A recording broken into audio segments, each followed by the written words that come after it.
Okay, I'm sorry if my audio doesn't sound as crispy as it did before, but I just want to say, as a young man, you need to be not so quick to anger, or quick to, I don't know, but it's like people they just like, they just do things, and it's like, why would you do that? Now, granted, I'm basically over it now, but I'm talking about this because this is something that I have to deal with.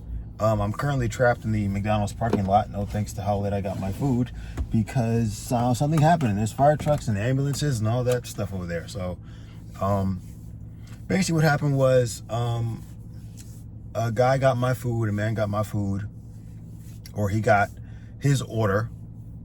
Well, no, he got my food, and it wasn't his, and they didn't let him give it back or anything like that, so he just took the food. And he was like, oh, well, we have the same tent code, right?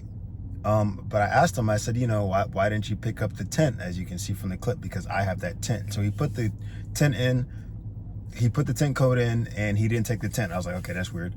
And then he said, well, I didn't know that they brought it out to you. I was like, okay, whatever, that's fine, I'm just let that one go.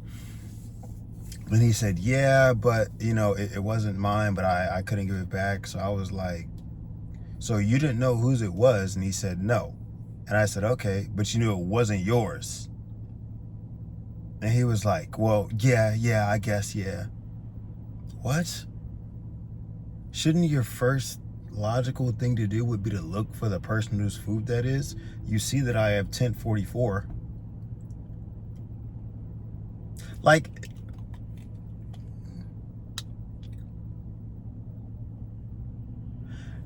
it's just something about that, because if that was me, I would be looking for the person whose food that is. I wouldn't take it and start eating it.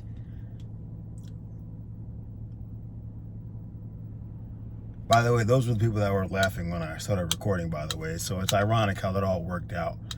It kind of worked out because I was going to have to confront them anyway. Well, I wasn't going to have to confront them anyway, but it's kind of, I feel like that was a test that the universe just gave me.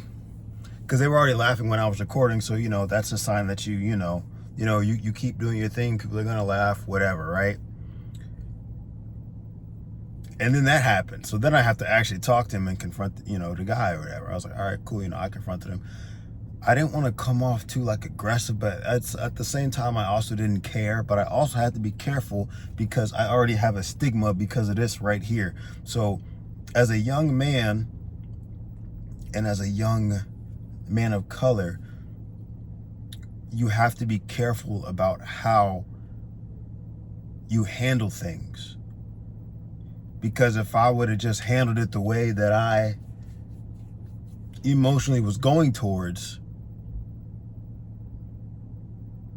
it just wouldn't have been nice.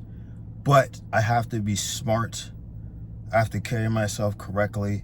And if you think about it, at the end of the day, bro, it's McDonald's. Like, what are we really like? I spent like $5.78 on that, right? I mean, granted, I'm broke, so that's something. But yeah. So nothing like towards the guy or anything like that, but it's just yeah.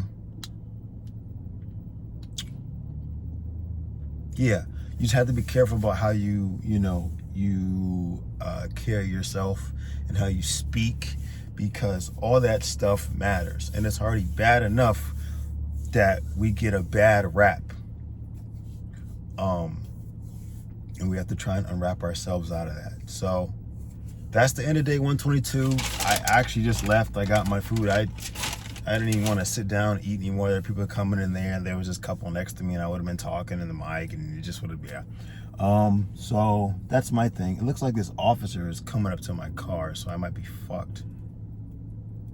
Oh, no, I'm good. All right, yep, time for me to go. Oh, gotta go. Bye-bye, guys.